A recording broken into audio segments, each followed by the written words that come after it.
Jangan lupa subscribe di YouTube channel Metro TV News dan juga nyalakan notifikasinya.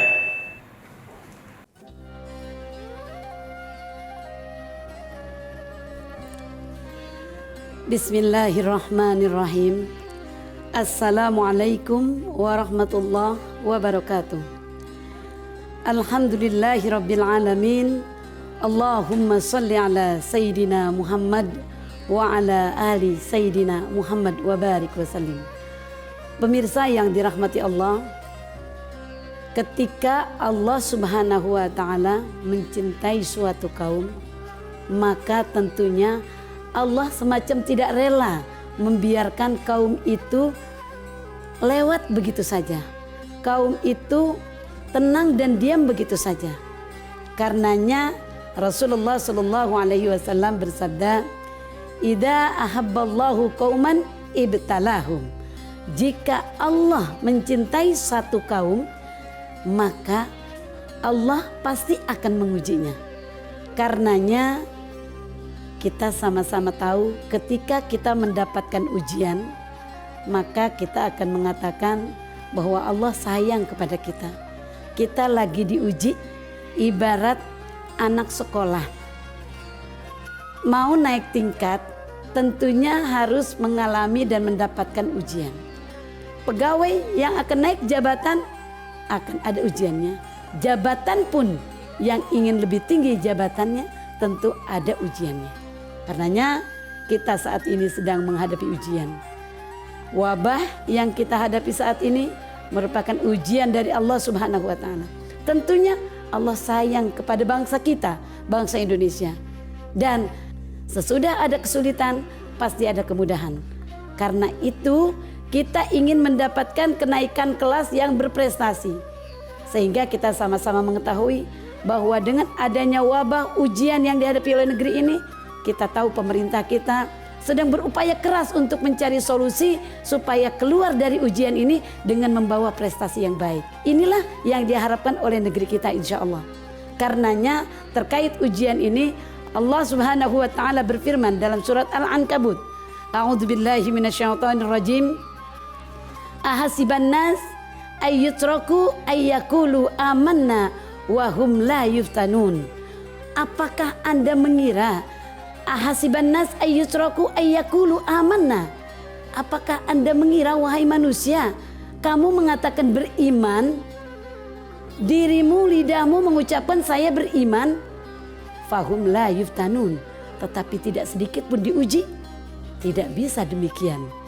Siapa yang mengatakan dirinya beriman, mengaku muslim, mengaku mukmin, maka Allah akan memberikan ujian itu. Ujian itu bukan hanya terjadi saat ini saja. Allah lanjutkan, walaqad fatannal ladzina min qablihim. Sesungguhnya ujian ini dan ujian-ujian itu telah kami berikan kepada umat-umat sebelum kamu. Tujuannya apa? Untuk Allah mengetahui siapa sih di antara hambaku itu yang memang keimanannya, keislamannya betul-betul benar adanya, dan siapa yang berdusta. Allah kepingin tahu sejauh mana kebenaran, keimanan, dan keislaman mereka. Kita tahu umat-umat sebelum umatnya Rasulullah Muhammad SAW mendapatkan ujian yang sangat luar biasa. Sebagaimana halnya puasa. Puasa kita tahu bukan hanya umat Rasulullah Muhammad saja yang diperintahkan puasa, tetapi umat sebelumnya pun diperintahkan juga untuk ibadah puasa. Begitu juga ujian.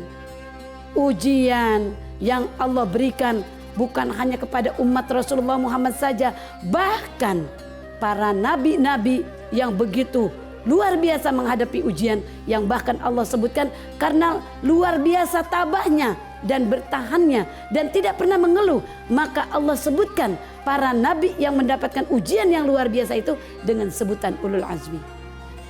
Kita tahu kesabaran para ulul azmi. Siapa beliau-beliau? Nabi Nuh alaihissalam, Ibrahim, Musa, Isa, Rasulullah Muhammad sallallahu alaihi wasallam. 5 ulul azmi yang Allah abadikan dalam Al-Quran terkait kesabarannya dalam menerima ujian. Kata Allah, fasbir kama sabara ulul azmi minar rusul. Sobarlah kalian semua sebagaimana halnya sobar-sobar hamba-hambaku, para nabiku yang disebut dengan ulul azmi, yaitu dari hamba-hambaku yang aku utus sebagai rasul. Luar biasa. Karenanya kata Rasulullah SAW bahwa cobaan yang paling besar itu asyadun nas balaan al-anbiya. Cobaan ujian yang paling besar diberikan oleh Allah adalah kepada para nabi dulu. Setelah para nabi, summas solihun.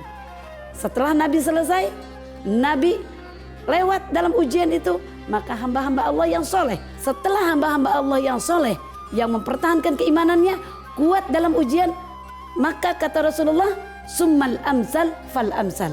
Kemudian setelah hamba-hamba Allah yang soleh, baru di bawahnya lagi dan di bawahnya lagi.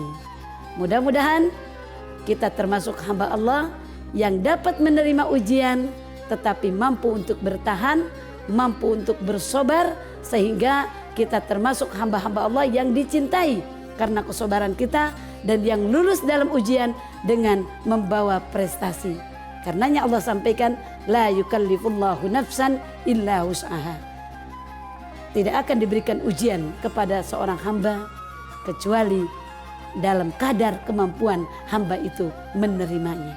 Mudah-mudahan negeri kita ini yang saat ini sedang mendapatkan ujian di bawah kepemimpinan presiden kita, para pemerintah kita, keluar dari ujian ini dengan penuh kasih sayang Allah Subhanahu wa Ta'ala, dengan prestasi yang insya Allah memuaskan dan gemilang. Wallahu a'lam bishawab. Assalamualaikum warahmatullahi wabarakatuh.